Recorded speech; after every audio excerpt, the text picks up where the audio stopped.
EM Ranjit बसुमतारीजों जिसिया सोमफ्रामानि चेलेन्ज। थांनाय माखासे सान सिगां EM रनजित बसुमतारीया हाग्रामा बिथांजोंहाय चेलेन्ज खालामगोन होननानै बुंनायनि सायाव गोख्रों फिननाय होदों जिसिया सोमफ्रामाबो। हाग्रामा बिथांजों गेलेयालासे आंजों गेलेना देरहायोब्ला न'आव जिरायनानै थागोन होननानै फोरमायथिदों जिसिया सोमफ्रामारिया। नंगौ, दाख्लै आंबो निउसखौ नुदों। दिनै सासे रुलिं गभर्नमेन्टनि सासे EM जालायनानै बेफोरबायदि बुंनाया माने बिराद खोनासंथावि। मानो होननानै बुङोब्ला सोरनिबा खामानि मावनायखौहाय मेले मावनाङोब्लासो बिदि बुङो, बा बुङोब्लासो दिनै मेले मावनाङो। बेयावनो जों हमनो हायो माने हाग्रामा सार बा BPF दोलोनि मावनाया बिराद गोजौसिम सहैबाय होननानै जों सानो आरो। दिनै बेखौहाय जाय मिडिया फंबाय बिथाङा सोंदों, नंगौ दिनै BPF दोलोनि जाय एक्स हाग्रामा महिलारि सार बिथांजोंहाय माने इलेक्सन गेलेनायनि खोथाखौ आंबो दाख्लै निउसखौ नुदों। बे निउसनि गेजेरजोंहाय आं खोनादों जे जि जायगायावहाय इलेक्सन गेलेयो बे जायगायावनो आं माने गेलेगोन, बेजोंनो हाग्रामाजों चेलेन्ज खालामगोन होननानै। दिनै आङो बेखौनो बुंनो सानदों सासे BPF दोलोनि दैदेनगिरि हिसाबै बा मेम्बार हिसाबै, दिनै हाग्रामा फेरेंगा सारा जुदि चेलेन्ज लाबायब्ला बा सोरबा हाग्रामा सारजों जुदि चेलेन्ज लादोंब्ला, गथिखे हाग्रामा सारखौ जोङो मालाय मान फिल्डआव ओंखारहोनो, हाग्रामा सार ओंखारनाय माने जायगायानो गोदौजोबखानाय। गथिखे बेनि थाखायनो हाग्रामा सार चेलेन्ज लायैनि बादै आं जिसिया सोमफ्रामारिजों लानायानो साबसिन। आंनो ओंखारगोन। आरो बेयावहाय जुदि फेरेंगा सारा जुदि जेनोब्ला, फेरेंगा सारा गावगा जि एग्रिमेन्ट खालामो बे एग्रिमेन्ट बादि खामानिखौ मावब्लानो जाबाय। मानो होननानै बुङोब्ला फेरेंगा साराथ' दा सासे EM फरेस्ट EM जानानै दङ। बिथाङा बे बिबाननिफ्राय नागारथों। आरो बेजों लोगोसे आं जि दिनै सासे गोख्रों BPFनि सासे सेन्ट्रेलनि दैदेनगिरि जानानै, अर्गानाइज सेक्रेटारि जानानैहाय दिनै आङो BPFनि माखासे मावनांगौ जि खामानि, बे खामानिनिफ्राय आङो दलद थानानै आं न'आव थागोन। आं जुदि जेनोब्ला आंहाथ' बुंनो थाखाय आरो जेबो माबा गैया, बा माबा मोनसे बिबानावबो गैया आं बिदि खालामगोन होननानै।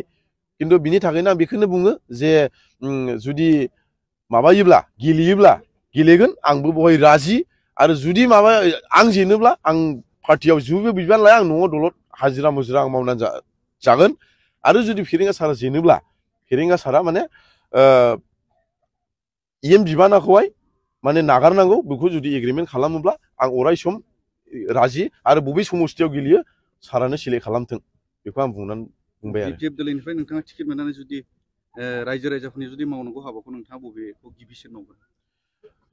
दिनै आंनि माबानायाथ' दिनै टिकेट लानाय बा गेलेनाय बेफोरखौथ' आं दासिमबो सानथ'वाखै। जुदि रायजो राजाया माबा मोनसे जायगायाव दोनहरनायसै उमुखखौ जोंनो नांगौ होननानै बुङोब्ला बेयाव आं राजि। जुदि आङो जोंनि लिडारफोर बा रायजो राजाफ्रा जुदि सुमफ्रामारिखौ नाङा होननानै बुङोब्ला बेयावबो आं राजि। अब्लाबो आङो आंनि खामानि मावनाया आं फावसैया, मावलांबाय थागोन। आरो जुदि रायजो राजाया डिमान्ड खालामनानै जुदि आंनि खामानि मावनायखौ मोजां मोननानै जुदि रायजो राजाखौ नायनांगौ, उमुखखौ जोंनो लिडार नांगौ होननानै जुदि बुङोब्ला बेवहाय आं राजि। आरो जि मावनांगौ खामानि, बे आंनि खामानियानो जाहैबाय रायजो राजानि खामानि। मानो होननानै बुङोब्ला आंबो गोबाव समनिफ्रायनो गोबां खस्थ'यै देरबोनाय मानसि, गोबाव खस्थ' मोनबोनाय मानसि। दिनै आङो गोबां खस्थ' मोनबोनायनि थाखायनो दिनै आङो रायजो राजाखौ अराय सम अनो। आरो आं रायजो राजानि थाखाय आं खामानि मावगोन। आरो जुदि आं मावनो रोङाब्ला रायजो राजाया आंनि न'आव थांनानै माबायदि सोंखारि हैयो बेखौ रायजो राजानो आङो खुला भाबै आं हगारनानै होयो।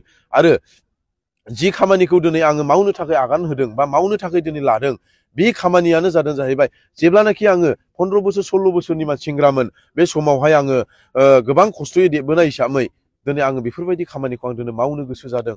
दिनै आंखौ बिमा बिफाया, आंनि जाय बिमा बिफा, जोनोमगिरि बिमा बिफा, बे जोनोमगिरि बिमा बिफाया जुदि आंखौ गोजौ थाखोनिफ्राय जोनोम होनायमोनब्ला, बा बिल्डिंआव थानाय बा सोरबा आर्मियाव बिदिनो साख्रि बाख्रि मावनाय बिमा बिफाया जुदि आंखौ जोनोम होनायमोनब्ला दिनै खिजान आं सोरनिबा गोरिब गुन्द्रानि गाबनाय बा मेगनाव मोदै गौनायखौ आं दिनै सिनायनो रोंनाय नङामोन।